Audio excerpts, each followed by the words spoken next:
அல்லேலூயா அல்லேலூயா அல்லேலூயா அல்லேலூயா.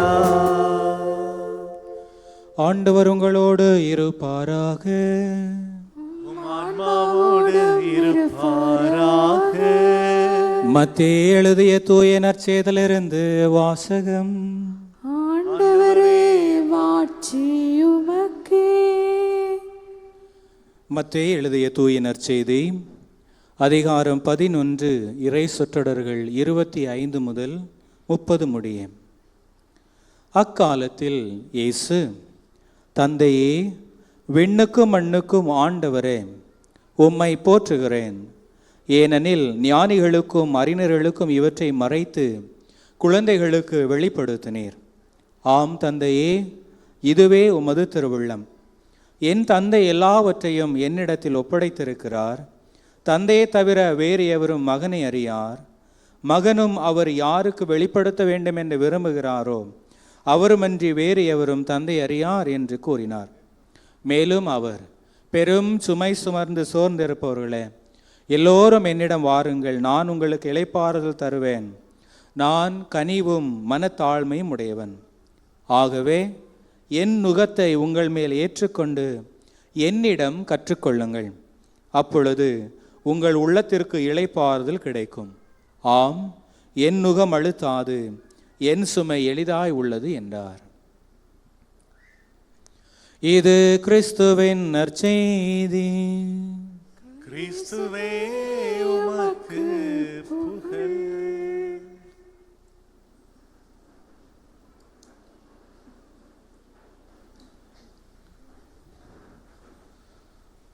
இன்னும் ஒரு 15 நிமிஷம் உங்களோட, சரியா?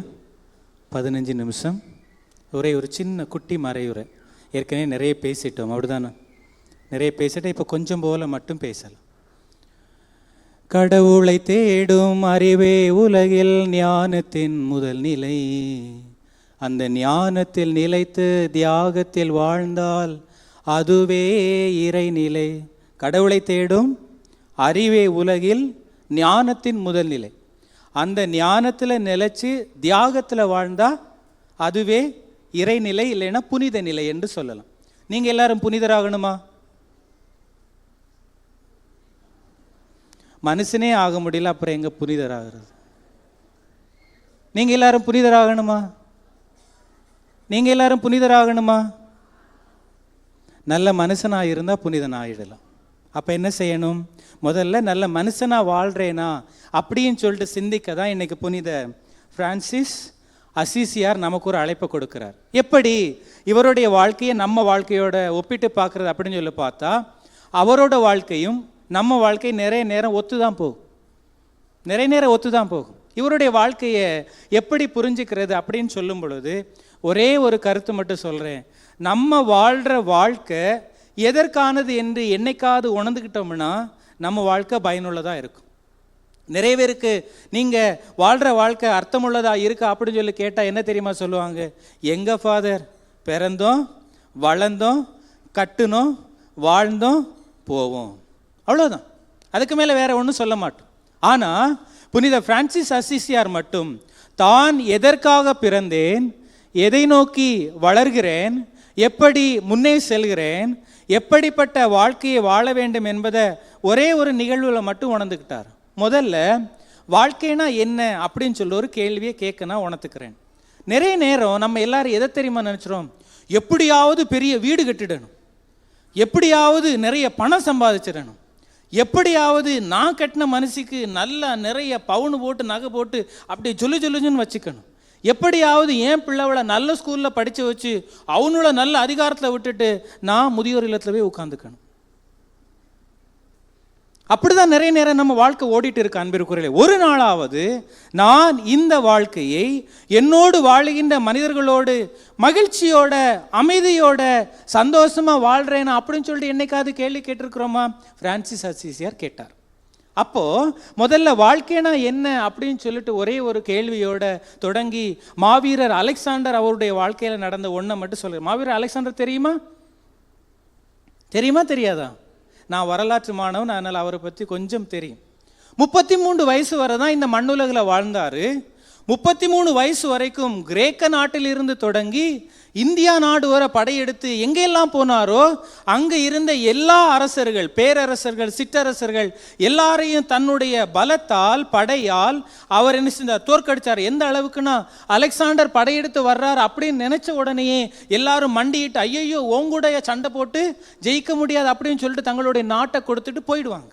ஆனால் 33 வயசுல மறுகையா, 33 வயசுல மறுகையான தெரியும் தானே, செத்துட்டார்.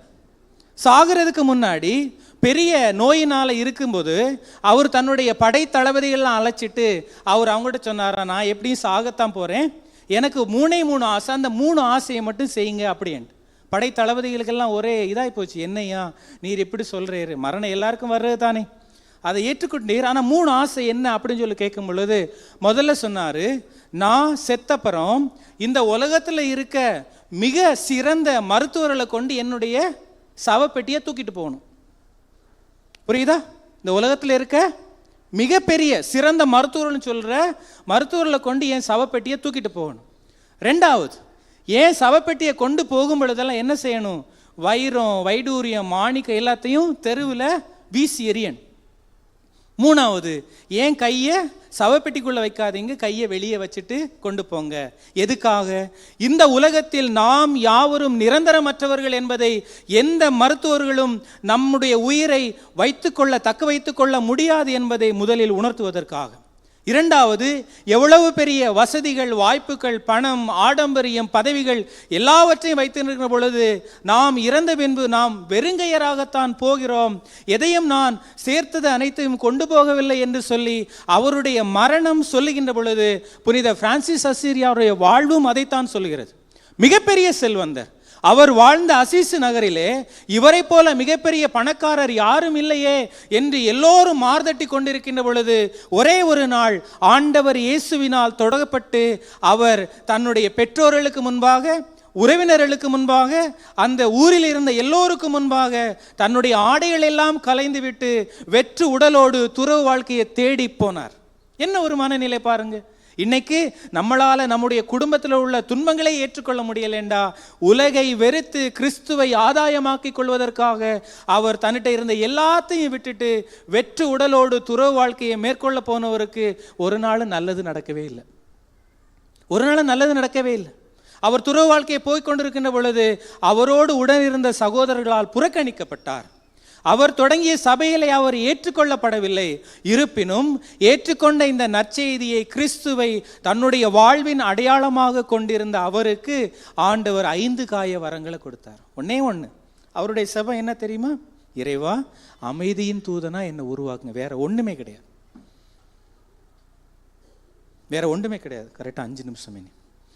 இறைவா, அமைதியின் தூதனா என்னை உருவாக்குங்க. வேற ஒண்ணுமே அவர் கேட்கல. எங்க பகைமை இருக்க இடத்துல, மனசோர்வு இருக்க இடத்துல, வெறுப்பு இருக்க இடத்துல, சண்டையும் சச்சரவு இருக்க இடத்துல எல்லாத்துலேயும் அமைதியின் தூதனா உருவாக்குங்க. அதை எங்க தெரியுமா வாழ்வாக்க வந்தாரு? ஆண்டவர் சொன்னாரு, நீ உடைந்து போன என் ஆலயத்தை கெட்டு. அப்போ ஆலயம் கட்டப்பட்டால் மன நிம்மதி கிடைக்கும், மன மகிழ்ச்சி கிடைக்கும். திருத்தூதர் பவுல் கொரிந்தியருக்கு எழுதிய மடல் 3 சொல்லுவாரு, நீங்கள் இறைவன் வாழும் ஆலயம். நம்ம இறைவன் வாழும் ஆலயம். அப்போ நம்ம முதல்ல ஆலயமா இல்லாத நேரம் எப்படி மன மகிழ்ச்சி நம்மகிட்ட இருக்கும்? திருத்தூதர் பவுல் மாதட்டி சொல்லுவார், என்னது? ஆண்டவர் இயேசுவா தமசுக்கு போகிறதுக்கு முன்னாடி அவர் கொண்டிருந்த மனநிலை என்ன? கிறிஸ்துவை ஏற்றுக்கொண்ட எல்லாரையும் கொல்லணும். யாரெல்லாம் கிறிஸ்துவ பறைசாற்றுறாங்களோ அவங்க எல்லாரையும் கொல்லுவேன் சொல்லி நடந்துட்டு இருந்தவர் தமஸ்கு நோக்கி போகின்ற பொழுது ஆண்டவரால் தடுத்தாட்கொள்ளப்பட்டு என்ன சொல்வார்? 3 நாள் பார்வை இல்லாமல் இருக்கின்ற பொழுது கிறிஸ்துவால் ஆட்கொள்ளப்பட்ட பின்பு அவர் சொல்லுவார், கிறிஸ்துவை இந்த நாடுகளுக்கு பறைசாற்றுவதே என்னுடைய முதன்மையான பணி என்று சொல்லி கிறிஸ்துவை சாராத அனைவருக்கும் கிறிஸ்துவை கொண்டு செல்லி, நான் யூதனாக பிறந்ததை விட கிறிஸ்துவை ஆதாயமாக்கி கொண்ட ஒரு நம்பிக்கையாளன் என்ற ஒரு மனநிலையோடு பயணித்தார். கிறிஸ்துவை பறைசாற்றினார், கிறிஸ்துவுக்காக தன்னையே கொடுத்தார். இதை நம்ம இன்னைக்கு வாழ்வாக்க முடியுமா? ஏசுக்கலாமா? ஆமென்.